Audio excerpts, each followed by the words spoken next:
संभल हिंसा में संलिप्त उपद्रवियों के खिलाफ योगी आदित्यनाथ सरकार ने सख्त रुख अपनाया है। सरकार ने उपद्रवियों से नुकसान की वसूली करने का आदेश दिया है। संभल जिला प्रशासन ने हिंसा में हुए नुकसान का आंकड़ा जारी किया है। प्रशासन के मुताबिक हिंसा में 1 करोड़ रुपए का नुकसान हुआ है। इसकी क्षतिपूर्ति उपद्रवियों से की जाएगी।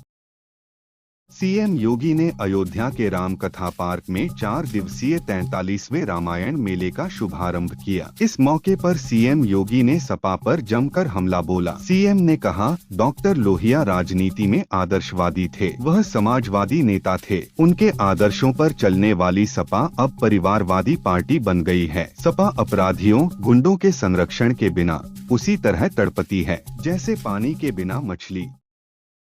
सीएम योगी ने तेज आवाज में लाउडस्पीकर बजाने को लेकर कार्रवाई का आदेश दिया है। सीएमओ ऑफिस ने एक्स पर लिखा, धर्म स्थलों पर अथवा गीत संगीत के कार्यक्रमों में तय मानक से अधिक आवाज तथा निर्धारित समय के बाद लाउडस्पीकर या डीजे न बजे। कानफोड़ू स्वर वृद्ध लोगों, रोगियों और स्कूल कॉलेज के बच्चों के लिए बड़ी समस्या है। जहां स्थिति ठीक न हो तत्काल लाउडस्पीकर उतारे जाएं।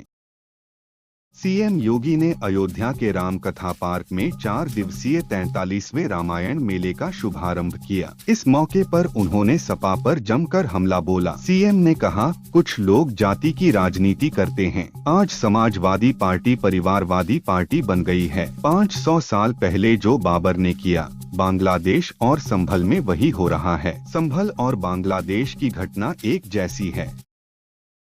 परिसर में अडानी मुद्दे पर विपक्षी सांसदों के विरोध प्रदर्शन में लोकसभा नेता प्रतिपक्ष राहुल गांधी और कांग्रेस सांसद प्रियंका गांधी वाड्रा शामिल हुई। इस दौरान राहुल ने कहा, पीएम मोदी जी अडानी जी का जांच नहीं करा सकते क्योंकि वह अगर जांच कराएंगे तो वह अपनी ही जांच कराएंगे। पीएम मोदी और अडानी एक हैं, ये दो नहीं हैं। दुनिया में एक बार फिर से भारत का डंका बजा है। इस बार रूसी राष्ट्रपति व्लादिमीर पुतिन ने भारत की आर्थिक पहलों, विशेष रूप से पीएम मोदी के नेतृत्व में मेक इन इंडिया पहल पर बात करते हुए इसकी तारीफ की है। पुतिन ने कहा, भारत के प्रधानमंत्री स्थिर परिस्थितियां बना रहे हैं और ऐसा इसलिए है क्योंकि भारतीय नेतृत्व भारत को प्राथमिकता देने की नीति पर चल रहा है। भारत में निवेश लाभदायक है।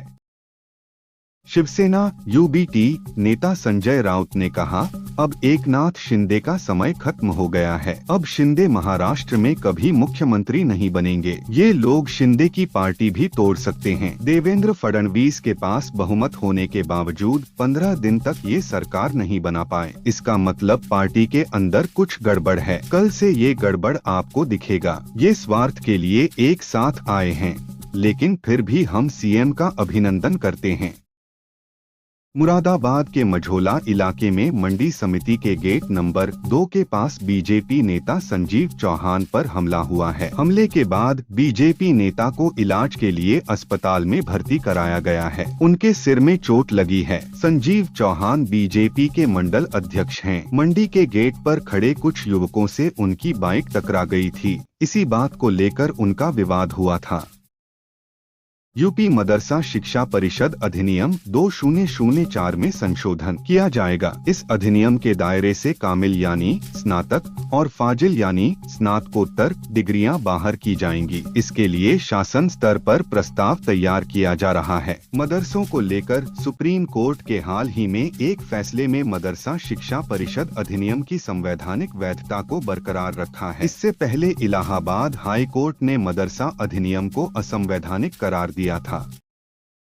Indian space research organisation ISRO आज प्रोबा-3 मिशन को लॉन्च करेगा। श्रीहरिकोटा के सतीश धवन स्पेस सेंटर से शाम 4:16 पर इसकी लॉन्चिंग होगी। कल शाम 4:08 पर polar satellite launch vehicle PSLV से लॉन्च किया जाना था, लेकिन तकनीकी दिक्कत के कारण एक दिन टाल दिया गया। प्रोबा-3 का प्राइमरी गोल स्पेस वेदर के बारे में हमारी समझ को बढ़ाना है, जिसमें सौर तूफान और कोरोनल मास इजेक्शन शामिल हैं।